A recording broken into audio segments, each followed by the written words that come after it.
This episode of Welcome Home brought to you by Ideal Homes.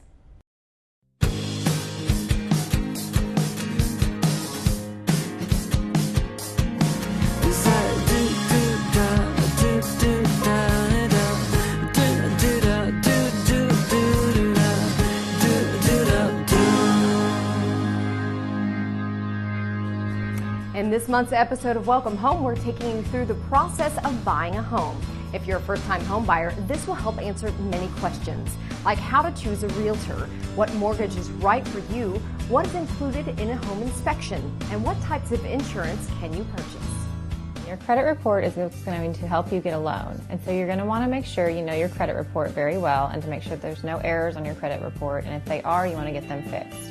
But you need to get with a lender, so either a lender that you have chosen or you can get a list of lenders from your realtor and go over the list of lenders and find one that you like and then get with them and go over your credit report with them, and they will help you decide on what kind of mortgage to get and how much you can qualify for. You should start saving for a down payment as soon as you're thinking about buying the house. A lender, again, is going to help you decide on what type of mortgage. If you go with an FHA mortgage, the minimum down payment you're going to need is 3.5% of your sales price. So if you go that way, you're looking at 3.5%, but if you decide to go conventional, you're looking at anywhere from 10 to 20%. As you look at more and more houses, you're going to notice, I like this, I don't like this, I thought I liked this, but now I want a bigger kitchen, and your options will open as you look at the houses that are out there on the market. The best thing is, what do you really want out of the transaction? If you want to be well represented, you want to make sure you deal with a realtor that you have a good opinion of, who's very knowledgeable of the market and all the things that you have to go through. A lot of times if you're just out there doing it on your own, you do spend a lot of time, you spend a lot of effort, and you may end up with the wrong results and the wrong answers. So the best thing a realtor can do for you is to be able to represent you and then to lead you through the buying or selling process. Generation X and Generation Next deal two different ways versus somebody who's maybe in their 60s or 70s looking for a retirement home. And it's the ability of the realtor to be able to communicate on the level that you're easy to deal with. Buying a home is stressful enough. You don't need to try to make sure that the person supposedly guiding you through the system is the one that's being taught. They should be instructing you and helping you. I think people should look for the reputation of a mortgage lender and make sure that they have the customer's needs in mind of what type of programming would suit their individual needs. But my strongest suggestion would be referrals from family, friends, business associates on their purchase, or if they've refinanced, which with rates being low, I think that would be the best outsource.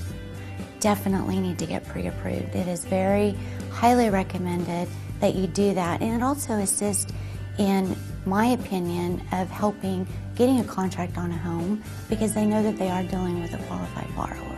Most of the time, the houses we inspect on are under contract, which is generally, I think, a good idea because, again, if the buyer is not happy with the inspection or they find things they're not think they can take care of, then they can actually get out of the contract and go to another house. We are actually required by standards of practice by the state to inspect certain items, which would be structural, appliances, electrical, plumbing, heat and air, insulation, attic ventilation. So all these systems are minimums required. Now, inspector can go beyond that if he feels comfortable in doing it, but those are all minimums that have to be inspected according to state law now. Insurance is really the driving force of America's economy.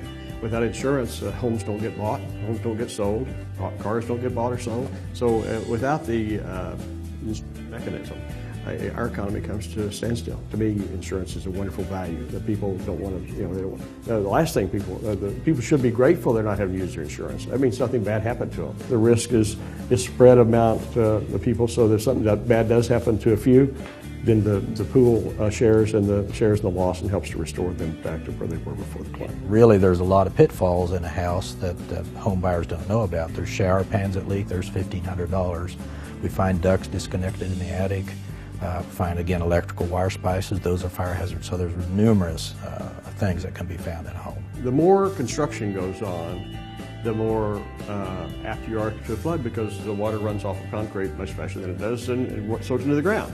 So as developments continue, flood maps take some time to develop.